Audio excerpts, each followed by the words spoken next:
जोहार दोस्तों, मैं मुकेश बिरवा।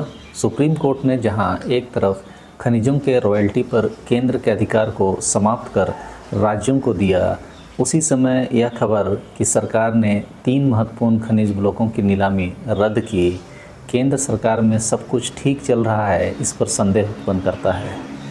केंद्र सरकार ने खानों की बिक्री के तीसरे चरण के तहत 3 महत्वपूर्ण खनिज ब्लॉकों की नीलामी रद्द कर दिया है। इनमें से एक जम्मू कश्मीर की लिथियम खान भी शामिल है। कारण बताया गया कि बोलीकर्ताओं की संख्या निर्धारित से कम होने की वजह से सरकार ने नीलामी रद्द की।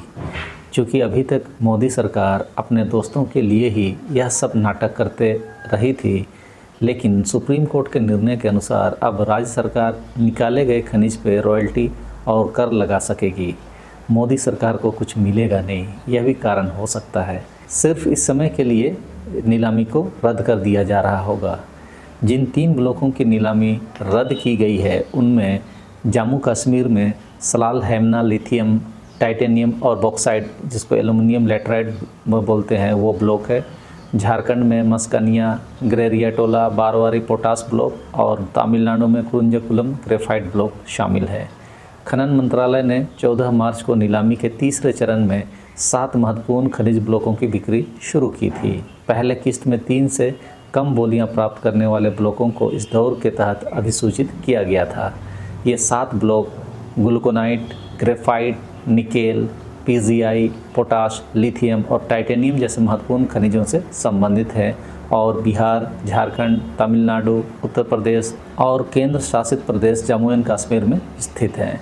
पिछले महीने भी सरकार ने दूसरे चरण में शुरू की गई महत्वपूर्ण खनिजों के 14 ब्लॉक की नीलामी रद्द कर दी थी।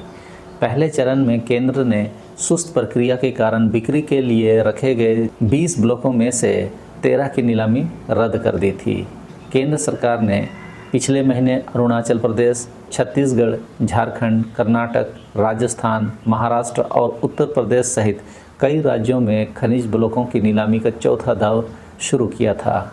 लोकसभा चुनाव के दरमियान ही मैंने एक वीडियो बनाकर बताया था कि केंद्र सरकार 20 खनिज ब्लॉकों की नीलामी जून के अंतिम सप्ताह तक करने की रणनीति पर काम कर रही है। आप मेरा ये वीडियो जानकारी के लिए देख सकते हैं। बोली लगाने नहीं आए खरीदार, इस कारण से केंद्र सरकार को रद्द करनी पड़ी है खनिज ब्लॉक की नीलामी। यही कुछ मीडिया में प्रसारित हो रहा है। बताने का यह प्रयास किया जा रहा है कि प्रक्रिया का पालन अक्षरशः किया जाना है, इसीलिए खनिज ब्लॉकों की नीलामी रद्द की गई। इससे पहले कोयला ब्लॉक के मामले में इसी तरह से शुरुआत में खरीदार नहीं आते हैं। बाद में जब रेट घटा दिया जाता है तो विशेष परिस्थिति में मोदी सरकार अपने दोस्तों को खनिज ब्लॉक आवंटित कर देती है। लेकिन सुप्रीम कोर्ट का जो मामला था, उसकी पूरी जानकारी मोदी सरकार को थी, इसीलिए बहाना बनाकर खुद ही खनिज की नीलामी को लटका रही थी। जो ज़्यादा महत्वपूर्ण खनिज है, उस पर राज्य सरकार को भी धमका रही थी कि जल्दी करो, वरना केंद्र सरकार अपने स्तर से काम करेगी आदि आदि। ऐसा नहीं है कि बोली लगाने वाले लोग नहीं आए तो इन खनिज ब्लॉकों की नीलामी नहीं होगी। ये लोग सुप्रीम कोर्ट में आए फैसले का विश्लेषण जरूर कर रहे होंगे। जैसे ही उसका काट इन्हें मिल जाएगा और राज्यों को ज़्यादा कुछ देने की नौबत नहीं आएगी, तब ये तुरंत जल्दी से खनिज ब्लॉकों की नीलामी करेंगे, वो भी घटी हुई रेट पे। तर्क देंगे कि खरीदार नहीं मिल रहे थे, इसीलिए रेट कम किए हैं और उनके दोस्त ही इन खनिज ब्लॉकों को खरीद लेंगे। पिछले 10 सालों में हमने मोदी सरकार को यही सब करते हुए तो देखा है। खनिज ब्लॉकों की बात हो या एयर इंडिया जैसी सरकारी कंपनी को बेचना हो, मोदी सरकार ने ऐसा ही प्रयास हमेशा किया है कि पहले जेन्युइन रेट पर नीलामी प्रक्रिया शुरू की जाती है। कोई खरीदार नहीं आता है, तब फिर कहा जाता है कि बिजली उत्पादन के लिए सिर्फ 10 दिन के लिए कोयला बचा है, तो यहाँ न्यूज़ फैलाया जाता है कि घाटे में चल रही एयर इंडिया को बचाने के लिए कम दर पर ही इसको बेचा जा रहा है आदि आदि। हमने कई बहाने सुने हैं और देश की संपत्ति को औने पौने दामों पर बिकते हुए देखा है।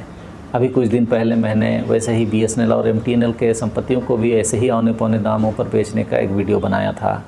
यह जो खनिज ब्लॉकों की नीलामी रद्द होने की खबर है, यह भी वही पुराने हथकंडे को ही इस्तेमाल कर रही है। अभी खरीदार नहीं मिल रहे हैं, जैसे ही ये लोग सुप्रीम कोर्ट के निर्णय का काट निकाल लेंगे, फिर तुरंत ही घटे हुए रेट पे इन सारे ब्लॉकों की नीलामी नीलामी नहीं कहें, आप कह सकते हैं कि पिछले दरवाजे से अपने दोस्तों को दे दी जाएगी। आप जागरूक रहिए और अपने देश की संपत्ति के प्रति हमेशा अलर्ट रहिए। बोली नहीं लगा सकते तो अपने समाज में चर्चा ही कर लीजिए कि क्या कुछ चल रहा है देश में। तो चलिए, इस वीडियो में इतना ही, फिर मिलते हैं अगले वीडियो में। सबों को धन्यवाद। जोहार।